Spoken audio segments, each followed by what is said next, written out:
Hello students. So today we are going to start with self-induction.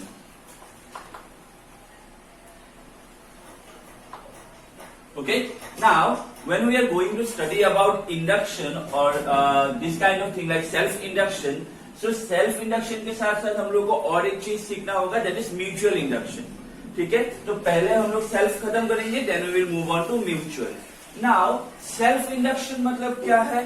Self induction basically हो गया जब हम लोग इंडक्शन को स्टडी करेंगे with respect to one coil. That means we will study induced EMF with respect to only one coil. If we study induced EMF with respect to two coil, then it will become mutual induction. Okay? So now self induction समझने से पहले हम लोग कुछ basic समझ लेते हैं जो हम लोगों ने ऑलरेडी पढ़ा हुआ है. पकड़ लो मेरे पास एक कॉइल है. ठीक है, पकड़ लो मेरे पास एक कॉइल है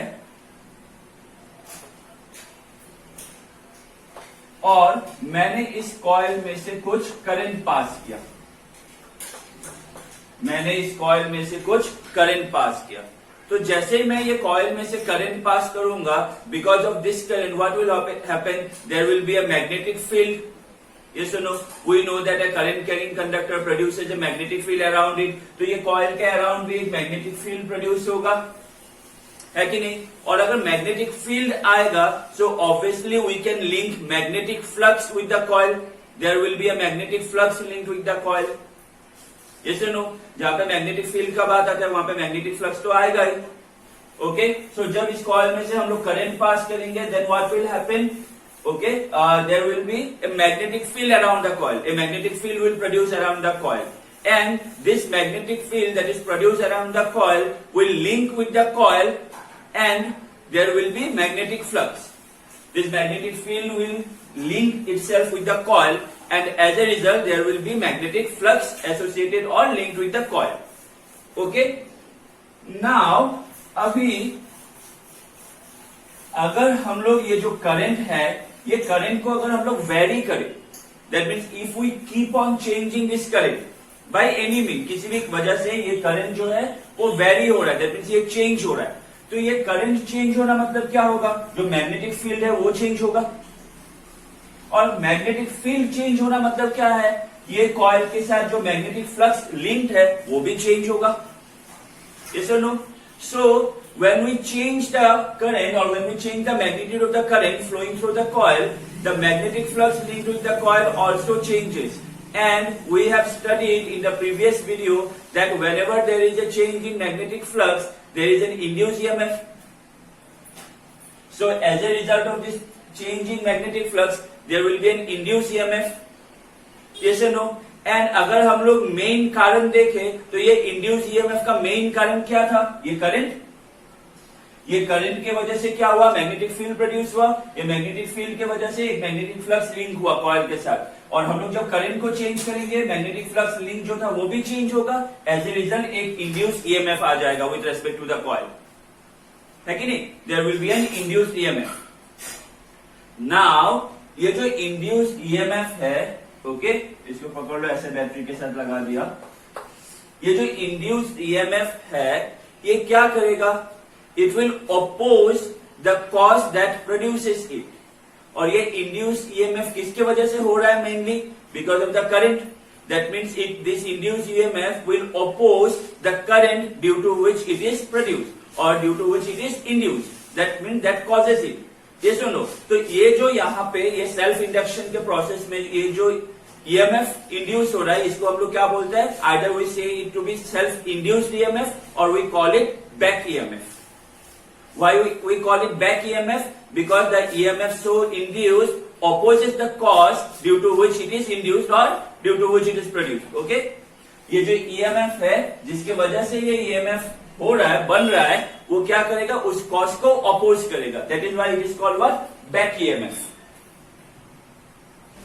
प्रोड्यूस मत बोलना, इंड्यूस ही बोलना.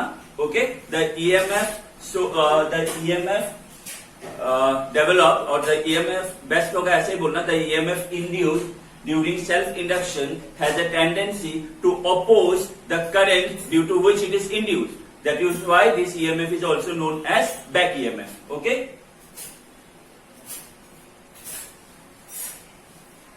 So now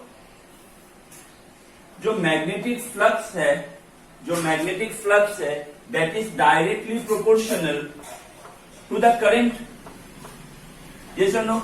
जो मैग्नेटिक फ्लक्स हो रहा है linked with the coil, the magnetic flux linked with the coil is directly proportional to the current that is flowing through the coil. Okay, so if we remove this proportionality sign, we get a constant. This constant is called L. Where what is L? L is the coefficient of self-induction.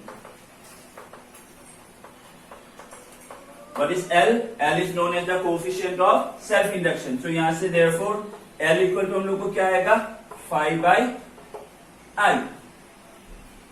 Okay. Also we know that therefore जो EMF था, what is EMF? Minus d phi by dt. Yes or no? So phi यहाँ से हम लोग को क्या मिला था? Li. So we can write EMF equals to minus ddt Li. दिख रहा है कि नहीं नीचे? ओके. सो ये जो L है ये कांस्टेंट है, तो ये L बाहर आ गया. सो देयरफॉर EMF हम लोग लिख सकते हैं minus L di by dt. So ये हो गया EMF with respect to coefficient of self induction. Okay, इसको कॉपी कर लो एक बार. ओके, तो इसको हम लोग जैसे कि मैंने बोला कोएफिशिएंट ऑफ सेल्फ इंडक्शन या फिर सिंपली इसको हम लोग सेल्फ इंडक्टेंस भी बोलते हैं. Okay, so if we have to define self induction, how can we define self induction? So self induction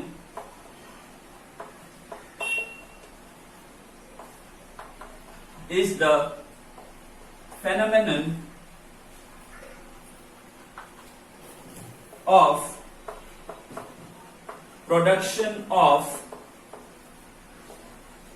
induced EMF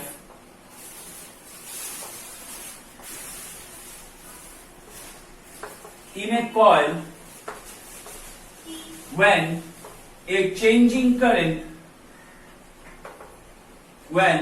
a changing current flows through it.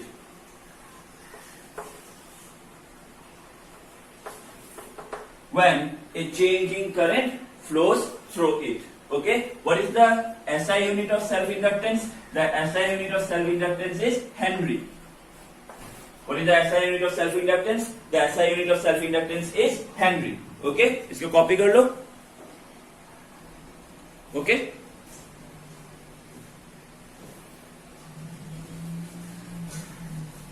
Now, let us see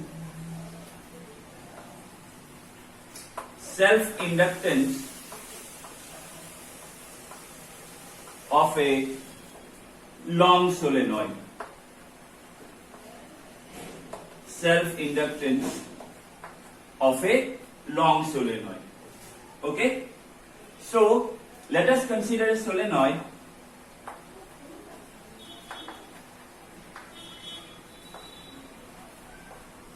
Let us consider a solenoid having length L and radius R. Let us consider a solenoid having length L and radius R, such that the length of the solenoid is very, very greater than the radius. That means a long solenoid. Okay, so the length of the solenoid is very, very greater than the radius. Okay, now when we will pass current through this coil of the solenoid, or when we will pass a current through the solenoid, we know that the magnetic field that will develop, okay, after passing current through the solenoid is given by, we know that the magnetic field inside the coil, that means the solenoid, is given by B equals to mu naught n I. B equals to mu naught Ni, where what is N? N is the number of turns per unit length of the coil. That means जितना भी turn होगा per unit length कितना number of turns हो रहा है वो हो गया N. Okay, so N is actually equal to capital N by N. That is the total number of turns per unit length. N क्या है? Capital N total number of turns. Small n number of turns per unit length. Okay. Also, we know that what is the formula for magnetic flux linked with the coil? Magnetic flux equal to magnetic field into area. Yes or no? Magnetic flux equal to magnetic field into area. This is what? Magnetic flux linked with each turn. Flux linked with each turn of the coil. Flux linked with each turn of the coil. Phi equal to कितना आएगा? BA. Okay, यहां तक हो गया.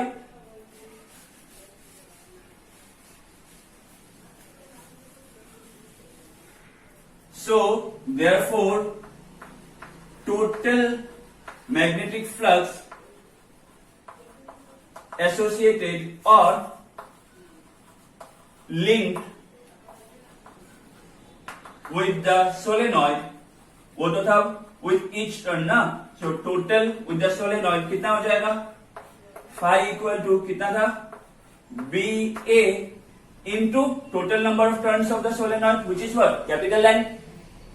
Now B हम लोग को क्या मिला था? Phi equal to mu naught Ni into A, and in place of N देखो small n क्या था? Capital N by L. So capital N क्या होगा? Small n into L. तो मैं लिख सकता हूं N into L. So जो Phi है वो कितना आएगा? Mu naught N into N, N square I A L आएगा. But from self induction or self inductance we know that phi equal to Li. So therefore can I write Li equals to mu naught N square I A L. So this I cancel. So therefore L equal to mu naught N square A L. This is the self inductance of a long solenoid. This is the self inductance of a long solenoid. Now देखो यहाँ पे जो solenoid का coil है वो क्या होता है? सर्कुलर. तो अगर A की जगह फॉर्मूला बैठाना हो तो कितना आएगा? एरिया कितना आएगा सर्कुलर का? पाई आर स्क्वायर. ओके, इसको और हम लोग in terms of total turn भी लिख सकते हैं. ये तो हो गया स्मॉल एन के टर्म में, that is number of turns per unit length. अगर टोटल नंबर ऑफ टर्न्स के टर्म में लिखना हो तो क्या होगा? Mu naught. अभी एन के जगह क्या आएगा? Capital N by L. तो ये हो जाएगा N square by L square into यहाँ पे क्या है? A L. तो ये L cancel. So L equal to mu naught N square A by L. So this both are the formula for self inductance of a long solenoid. देख लो एक बार अच्छे से, काफी इजी फॉर्मूला है.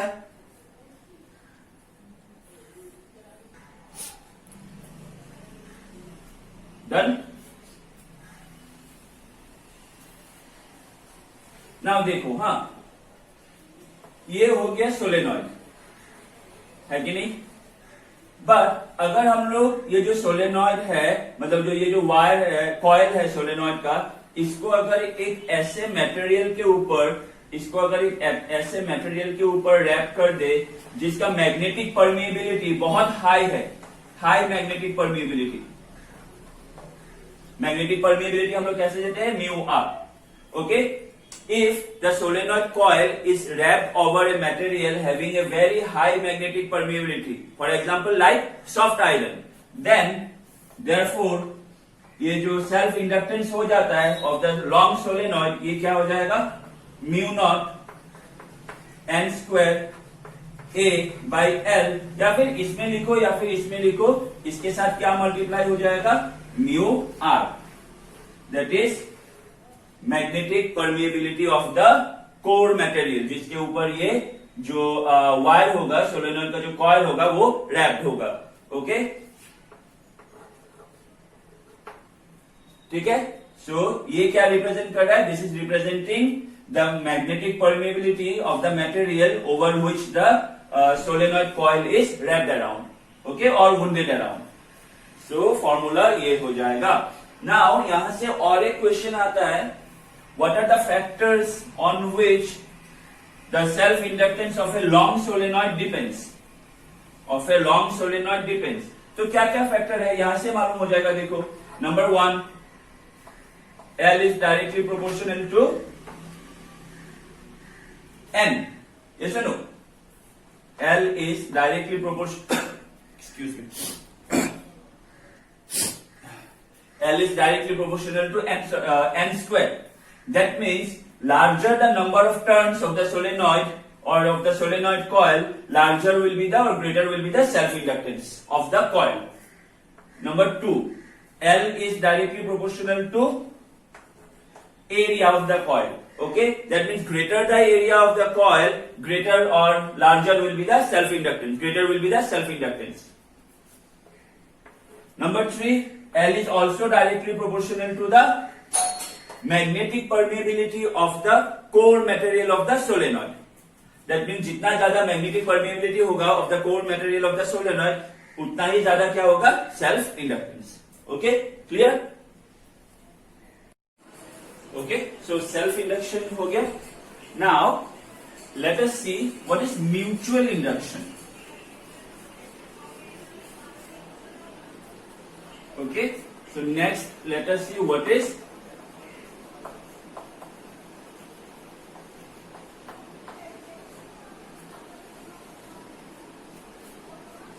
mutual induction. Now suppose we have two coils. Okay, now self induction में क्या था? हम लोग के पास एक ही कॉइल था. नाउ हम लोगों ने क्या लिया? We have taken two coils and this two coils are placed very close to each other. That means we can say they are neighbouring coils. Neighbouring coils मतलब एक दूसरे के एकदम साथ साथ है.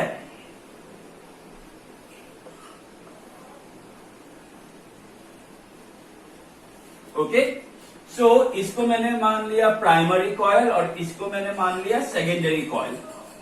नाउ अगर हम लोग ये प्राइमरी कॉइल में से एक करंट पास करें, if we pass current through this primary coil and as a result of the current passing through this primary coil there is a EMF induced in the secondary coil.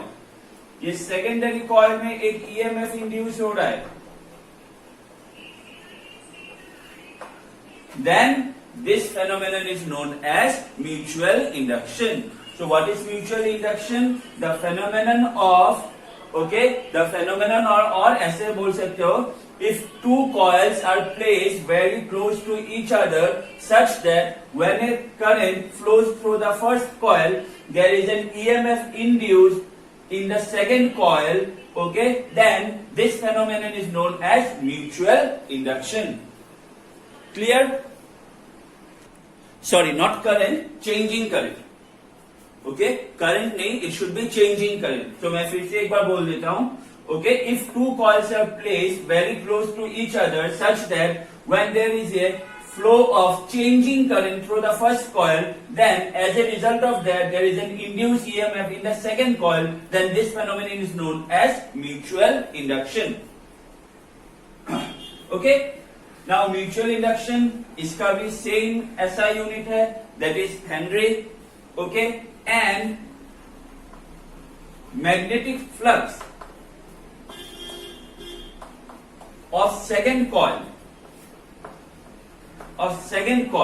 क्योंकि EMF किस में induce हो रहा है? Second coil में. कब? जब current first coil में फ्लो हो रहा है. So we can say magnetic flux of second coil is directly proportional to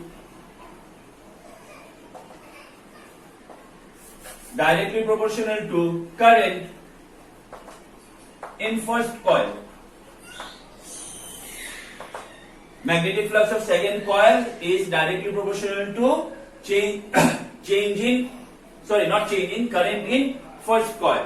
Yes or no? So अगर इस यहां से प्रोपोर्शनल डिजाइन रिमूव करोगे क्या हो गया, ब्लर हो गया, एक मिनट। सो यहां से अगर प्रोपोर्शनल साइन रिमूव करोगे so magnetic flux directly proportional to current, अगर रिमूव करोगे तो एक कांस्टेंट मिलेगा, this constant is called M. So what is M? M is the coefficient of mutual induction, और we can directly say this is what this mutual inductance. कुछ भी बोलो एक ही बात है, okay. Either you can call this one mutual inductance or coefficient of mutual induction. So therefore यहां से m इक्वल टू कितना मिलेगा, 5 by I. ओके, चलो इसको नोट कर लो फटाफट। ओके, नाउ जैसे कि हम लोगों ने सेल्फ इंडक्टेंस में सोलेनॉइड के लिए निकाला था, वैसे ही अभी हम लोग म्यूचुअल इंडक्टेंस निकालते हैं for long solenoid. Okay, so next topic, mutual induction of two long solenoid. Obviously अगर हम लोग को म्यूचुअल निकालना है तो दो सोलेनॉइड का जरूरत होगा, yes or no? So mutual induction of two long solenoid. Now देखो, हाँ, यहां पे मैंने पहले एक सोलेनॉइड ले लिया,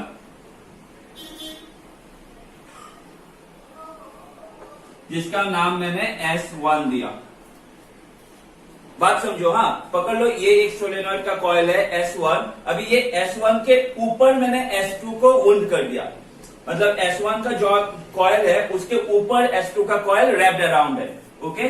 तो यहां से मैंने और एक सोलेनॉइड ले लिया,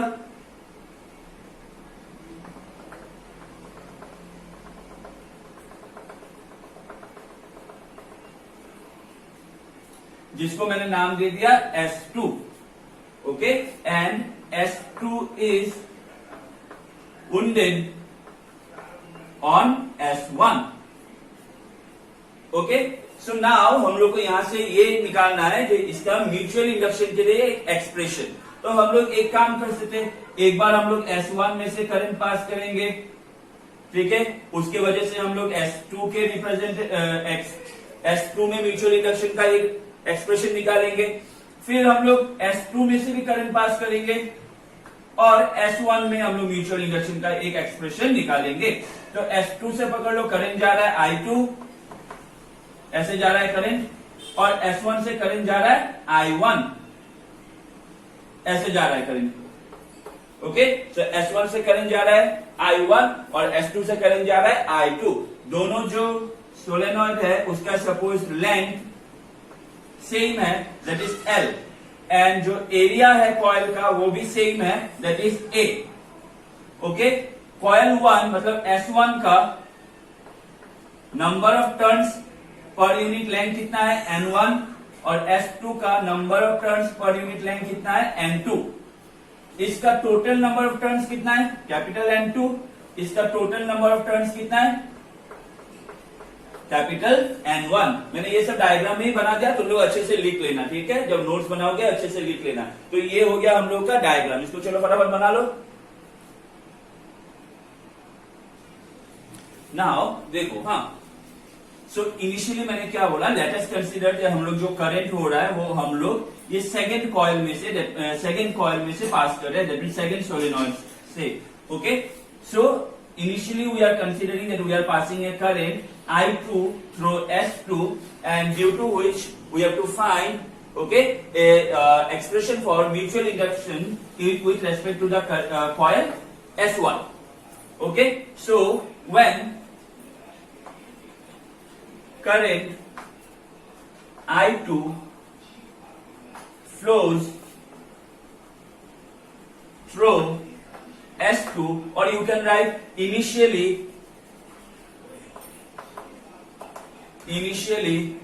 current I2 flows through S2. So magnetic field of S2 due to I2, क्योंकि जब भी कॉइल में से करंट जाएगा वो कॉइल क्या करेगा, अपने चारों ओर एक मैग्नेटिक फील्ड बनाएगा, अपने अंदर एक मैग्नेटिक फील्ड बनाएगा।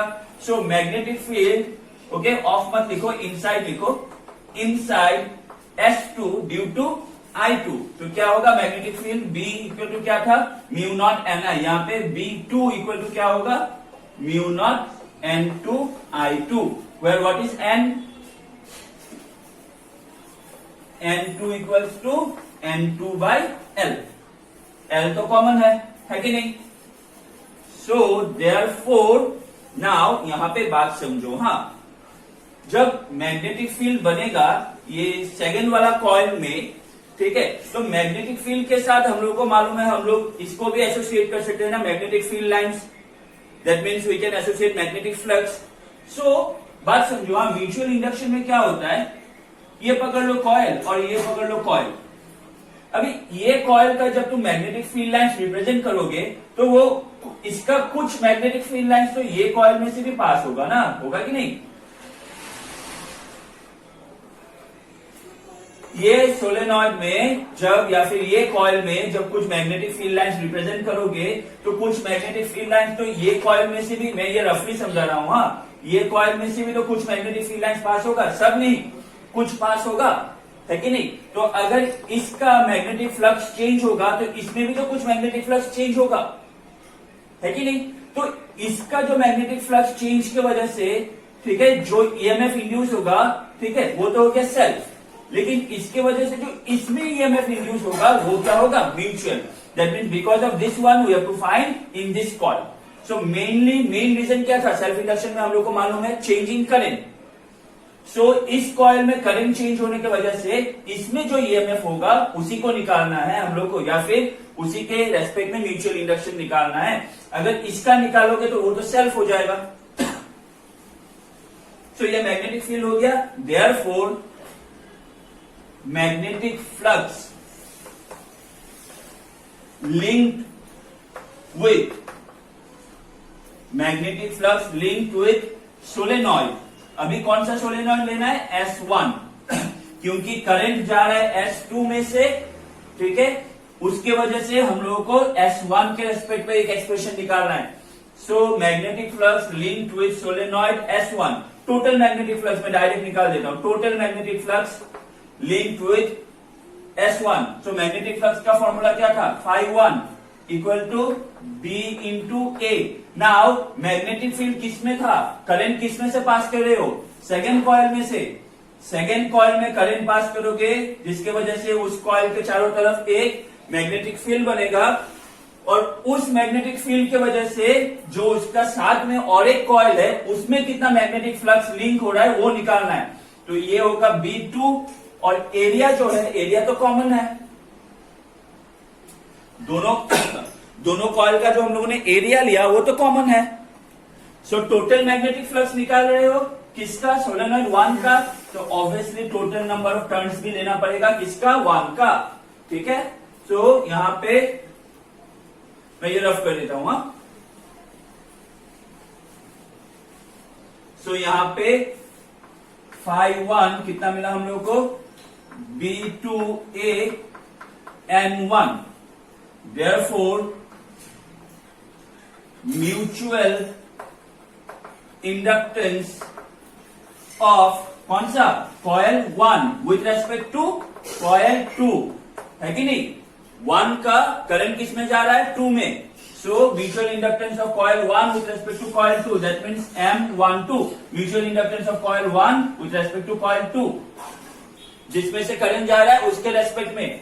ओके, तो म्यूचुअल इंडक्टेंस का फॉर्मूला क्या था? Phi बाय I, ये था कि नहीं? नाउ ये जो Phi है, मैग्नेटिक फ्लक्स है, ये किसके रेस्पेक्ट में निकाल रहे हैं? फर्स्ट कॉइल के रेस्पेक्ट में। जब फर्स्ट कॉइल का फ्लक्स लिंक निकाल रहे हो तब करंट किस में से जा रहा है? सेकेंड कॉइल में से, इसीलिए तो म्यूचुअल है कि नहीं? सो यहां से क्या मिलेगा हम लोगों को?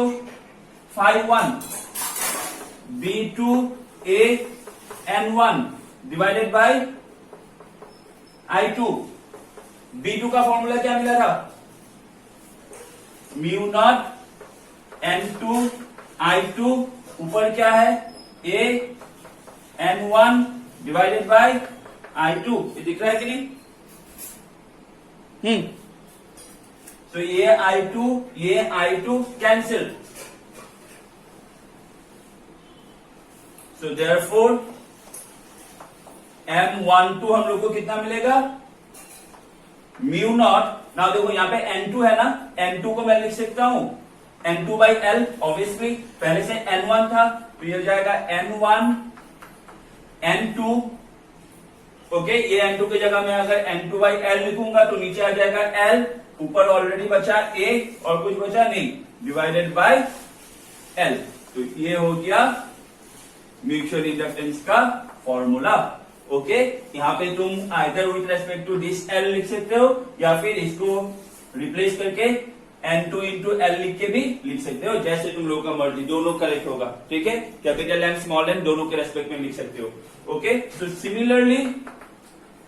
सिमिलरली अभी अगर तुम कंसीडर करोगे ये करंट हम लोग कॉइल 2 से नहीं, अभी हम लोगों ने चेंज कर दिया, कॉइल 1 से करंट पास कर रहे हैं और उसके वजह से, ठीक है, अभी M12 नहीं M21 निकालना है। मतलब जो सेकंड कॉइल, पहले हम लोगों ने सेकंड कॉइल में से करंट पास किया था, now current I1 is flowing through S1 and we have to find the flux linked with S2 due to the current flowing in S1 and as a result we will get an expression for M21। तो उसका थोड़ा वो लिख के तुम लिख सकते हो, similarly we can show that M21 equal to mu naught, same है ना, क्योंकि एरिया कॉमन है, लेंथ कॉमन है, N1 और N2 दोनों आ रहा है, A बाय L। तो ये हो गया म्यूचुअल इंडक्टेंस का एक्सप्रेशन,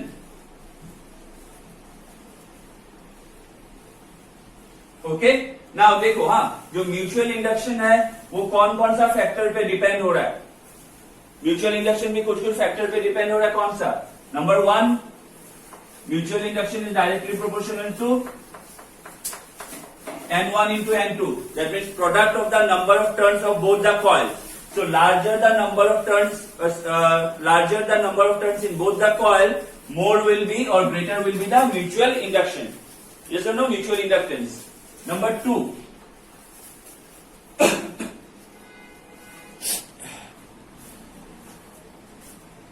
A, ओके। यहाँ पे A क्या है, A is the common cross sectional area. दोनों कॉइल को हम लोगों ने रैप किया ना, तो वो जो कॉमन क्रॉस सेक्शनल एरिया आ रहा है वो है A। So mutual induction A is directly proportional to the common cross sectional area, that means larger the common cross sectional area, more will be the value of mutual inductance, okay. Number 3, relative separation. Relative separation that means जो दो solenoid है वो दोनों कितने दूर पे रखा हुआ है। अगर उन दोनों के बीच में गैप ज्यादा है तो म्यूचुअल इंडक्टेंस कम होगा। That means if the distance between the two solenoid is more, the mutual inductance will be less, and if it is less then the mutual induction will be greater और more, okay. And there is one more, इसमें से कभी question आता है, number 4, relative orientation. Relative orientation that means position, कैसे रखा हुआ है।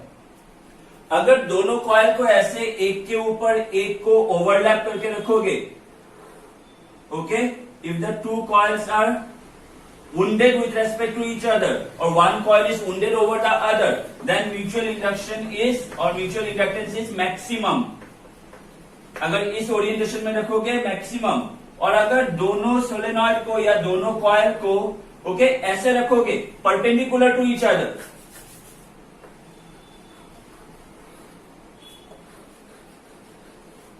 ये परपेंडिकुलर है ना, 90 डिग्री बना रहा है, तो अगर परपेंडिकुलर टू ईच अदर रखोगे तो जो म्यूचुअल इंडक्टेंस होगा वो क्या होगा, मिनिमम।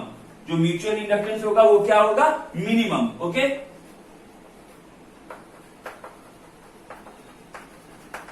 तो म्यूचुअल इंडक्टेंस कब मैक्सिमम होगा, जब ऐसा ओरिएंटेशन में रखेगा, ठीक है। दैट मीन्स एक कॉइल दूसरे के ऊपर ऐसे एनवेलप हुआ है, वुंडेड ओवर है, और अगर दोनों कॉइल को परपेंडिकुलरली रखोगे एक दूसरे के रेस्पेक्ट में, तो परपेंडिकुलर रखने से क्या होगा, obviously it will be minimum, okay.